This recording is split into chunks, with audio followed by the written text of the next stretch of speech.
कर्ण की इन 6 गलतियों से हार गए थे कौरव महाभारत का युद्ध। कर्ण में इच्छाइयाँ भी थी तो बुराइयाँ भी थी। यदि कर्ण थोड़ा बहुत सोचते तो कौरव पक्ष महाभारत का युद्ध जीत सकते थे। कर्ण के पास अर्जुन से ज़्यादा शक्तिशाली धनुष और बाण थे और सबसे ज़्यादा उसमें शक्तियाँ थी। कर्ण के विजय धनुष में ऐसी खूबियाँ थी जो अनुज के गांडीव धनुष में नहीं थी। लेकिन क्या करे, यह तो सब श्री कृष्ण की लीला थी। इसके कारण सभी की मति मारी गई। आओ जानते हैं कर्ण की ये 6 गलतियाँ। नंबर 1, कवच कुंडल। भगवान श्री कृष्ण यह भली भांति जानते थे कि जब तक कर्ण के पास उसका कवच और कुंडल है तब तक उसे कोई नहीं मार सकता। ऐसे में अर्जुन की सुरक्षा की कोई गारंटी नहीं। तब देवराज इंद्र ने कृष्ण से मिलकर अपने इच्छा से तरीके से उससे उसके कवच और कुंडल दान में मांग लिए।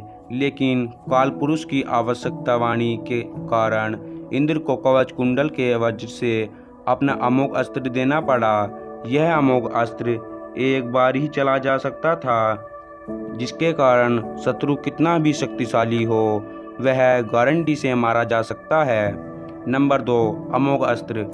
कर्ण ने इस अमोघ अस्त्र का प्रयोग उसने दुर्योधन के कहने पर भीमपुत्र घटोत्कच पर किया था, जबकि वह इसका प्रयोग अर्जुन पर करना चाहते थे। यह ऐसा अस्त्र था जिसका वार कभी खाली नहीं जाता था, लेकिन वरदान अनुसार इसका प्रयोग एक बार ही किया जा सकता था।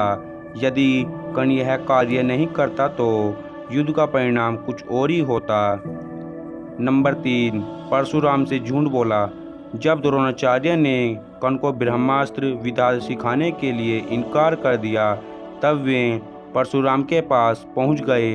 परशुराम ने प्रण लिया था कि वे इस विद्या को किसी ब्राह्मण को ही सिखाएंगे, क्योंकि विद्या के दुरुपयोग से खतरा बढ़ गया था।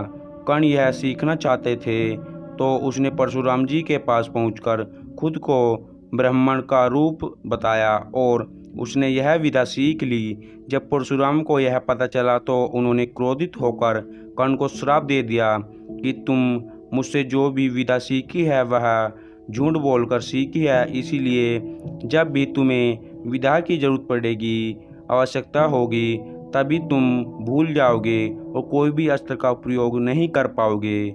हुआ भी ऐसे ही। नंबर 4, कुंती को दिया वचन। एक बार कुंती कर्ण के पास आई और उससे पांडवों की ओर से लड़ने का आग्रह करने लगी। कर्ण को मालूम था कि कुंती मेरी माँ है। कुंती के लाख समझाने पर भी कर्ण नहीं माने और कहा कि मैंने साथ ही अब तक तो अपना सारा जीवन बिताया है, उसके साथ ही विश्वासघात नहीं कर सकता।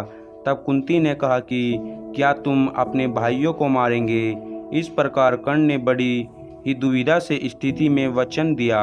माते, तुम जानती हो कि कर्ण के यह याचक बनकर आया कोई भी खाली हाथ नहीं जाता, अतः मैं उन्हें वचन देता हूँ कि अर्जुन को छोड़कर मैं अपने अन्य भाइयों पर शस्त्र नहीं उठाऊंगा। नंबर 5, सर्प की याचना न की पूरी। योग कथाओं के अनुसार माना जाता है कि युद्ध के दौरान तुनीर ने कहा था बहुत ही जहरीला सर्प है। तुनीर में कहीं से एक बार बहुत ही जहरीला सर्प आकर बैठ गया। तुनीर अर्थात जहाँ तीर रखते थे, जिसे तरकश भी कहते हैं, यह पीठ पीछे पर बंदी होती है। कर्ण ने जब एक तीर निकाला चाहा तो तीर की जगह यह सर्प उनके हाथ में आ गया। तब कर्ण ने पूछा, तुम कौन हो और यहाँ कहाँ से आ गए। तब सर्प ने कहा, हे दानवीर कर्ण, मैं अर्जुन से बदला लेने के लिए आपके तुर्निप में जा बैठा। कर्ण ने पूछा, क्यों। इस प्रकार सर्प ने कहा, राजन, एक बार अर्जुन ने खांडव वन में आग लगा दी थी। उस आग में मेरी माता जलकर मर गई थी। तभी मेरे मन में अर्जुन के प्रति विरोध है। मैं उससे प्रतिशोध लेने का अवसर देख रहा हूँ। वह अवसर मुझे आज मिला है। कुछ रुद्र कर सर्प फिर बोला, आप मुझे तीर के स्थान पर चला दे। मैं सीधा अर्जुन के जाकर डस लूँगा और कुछ ही क्षणों में उसके प्राण प्रच्छेद उखाड़ जाएंगे और कुछ ही क्षणों में उसके प्राण पखेरु उड़ जाएंगे। सर्प की बात सुनकर कर्ण सहजता से बोले, हे सर्पराज, आप गलत कर रहे हैं। जब अर्जुन ने खांडव वन में आग लगाई होगी तो उसका उद्देश्य तुम्हारी माता को जलाना कभी न रहा होगा। ऐसे में मैं अर्जुन को दोषी नहीं मानता। दूसरा, अनैतिक तरह से विजय प्राप्त करना मेरे संस्कारों में नहीं लिखा है, इसलिए आप वापस लौट जाए और अर्जुन को कोई नुकसान न पहुंचाए। यह सुनकर सर्प वहाँ से उड़ गया। यदि कर्ण सर्प की बात मान लेते तो क्या होता। नंबर 6, ब्राह्मण का शाप। लोक कथाओं के अनुसार परशुराम जी के आश्रम से शिक्षा ग्रहण करने वाले के बाद कर्ण वन में भटक रहे थे। इस दौरान वे शब्द भेदी विधा सीख रहे थे।